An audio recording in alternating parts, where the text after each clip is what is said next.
सीधा सीधा शेयर्स पर आते हैं। पहले 3 ऐसे अहम शेयर जिसको हम त्रिमूर्ति कहते हैं वो सौमित लेके आ रहे हैं। सौमित बताएं आज के त्रिमूर्ति शेयर्स।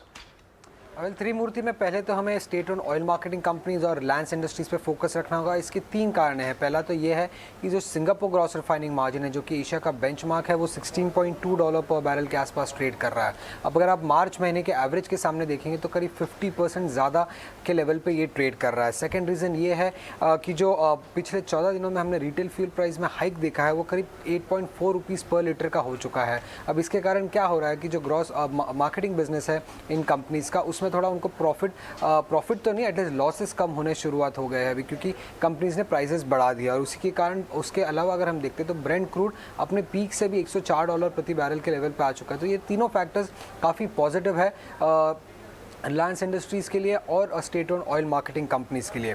उसके अलावा HDFC बैंक और डीमार्ट फोकस में रहेंगे फोर्थ क्वार्टर ऑपरेशनल अपडेट्स के दम पे। अब HDFC बैंक के फोर्थ क्वार्टर ऑपरेशनल अपडेट्स काफ़ी स्ट्रॉन्ग थे। सीएलएसए ने भी कहा कि काफ़ी अच्छा खासा ग्रोथ कंपनी ने रिपोर्ट किया। अगर आप देखेंगे तो लोन ग्रोथ 21% का था year on year, which is the best in the last 6 quarters, और कासा मोमेंटम भी काफ़ी स्ट्रॉन्ग रहा। उसके अलावा नेगेटिव साइड में अगर हम देखते तो डीमार्ट का जो फोर्थ क्वार्टर अपडेट था वो थोड़ा वीक था। कंपनी का जो स्टैंड अलोन रेवेन्यू ग्रोथ था वो 18% था, जो लोएस्ट था इन लास्ट 5 क्वार्टर्स।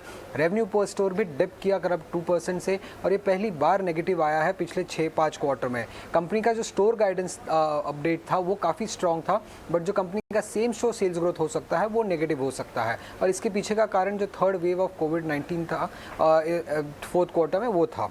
और आखिर में अगर हम देखते तो एशियन ग्राइंडो, ये स्टॉक फोकस में रखिएगा। कंपनी का 6 अप्रैल को बोर्ड मीट है, जहाँ पे कंपनी राइट्स इशू के टर्म्स फाइनलाइज करने वाली है।